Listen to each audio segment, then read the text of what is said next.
नहीं नहीं, चलिए शुरू से दिखाते हैं।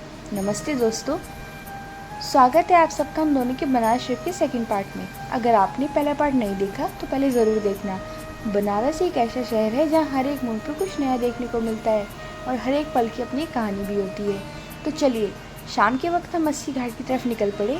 रास्ते में हमने शक्ति कुंड देखा। वहाँ अंदर तो नहीं गए, लेकिन उस जगह को बाहर से देख कर लगा कि बनारस की पुरानी कहानियाँ यहीं छुपी हुई हैं।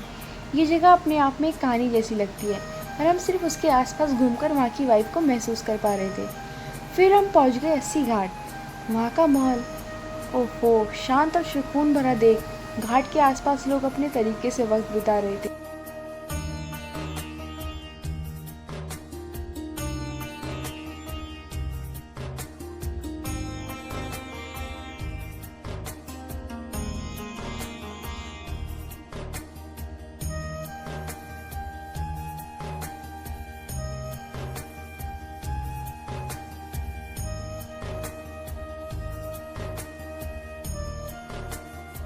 कोई लिख रहा था, कोई धूप से अपने चेहरे को रोशन कर रहा था और कुछ लोग गंगा जी के पास बैठकर बस अपनी दुनिया में खो गए थे। बाकी बाकी तो आपको मेरे रिएक्शंस बता ही रहे होंगे।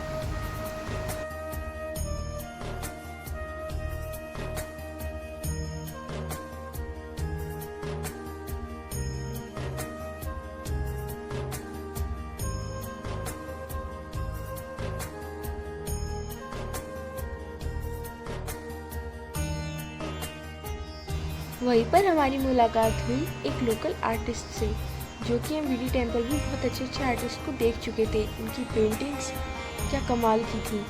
यहीं पे हमें मिले फिर एक दूसरे और आर्टिस्ट, जो बनारस के रंग, घाट और यहाँ के लोगों की कहानियों से प्रेरित थे।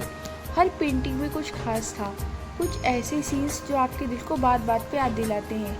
हमने उनसे बात की और जाना कि बनारस की खूबसूरती उनकी आंखों में किस तरह समाई हुई है।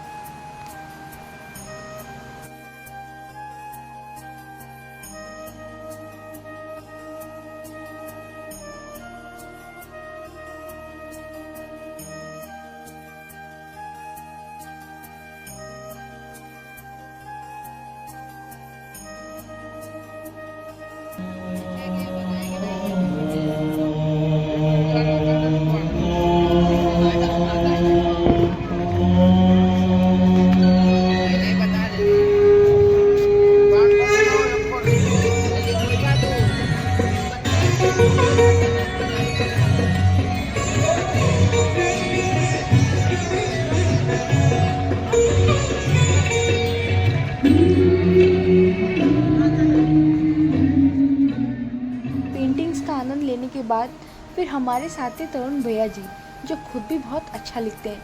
उनकी कविताएं बनारस के जज्बात और शाम की ठंडी हवा को परफेक्टली एक्सप्रेस करती थी। हमने घाट की सीढ़ियों पर बैठकर उनकी कविताएं सुनी। हर शब्दों में बनारस की रूह थी और ये पल सच में बहुत खास था। आइए आपको उनकी आवाज़ सुनाते हैं।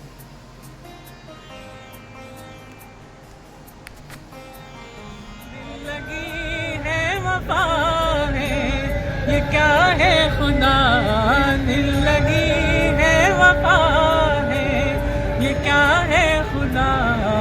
एक ही शख्स का दिल दीवाना हुआ, एक ही शख्स का दिल दीवाना हुआ।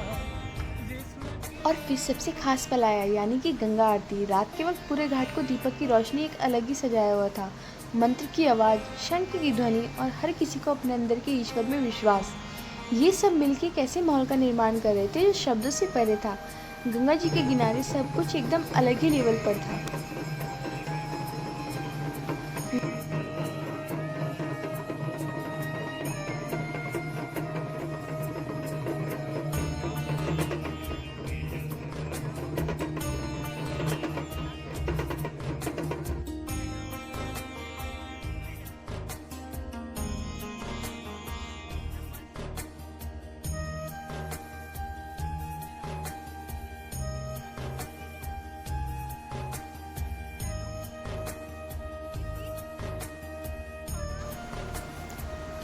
गंगा आरती के बाद हम चले गए बोटिंग के लिए। गंगा के पानी में डूबते हुए हमने मणिकर्णिका घाट और फिर अस्सी घाट तक का सफ़र किया।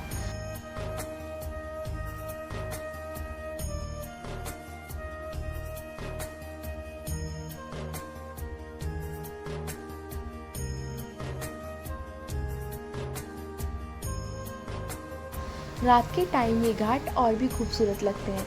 रोशनी से सस्ते घाट, ठंडी हवा और गंगा का शांत पानी, सब कुछ एकदम सपने जैसा था, बिल्कुल।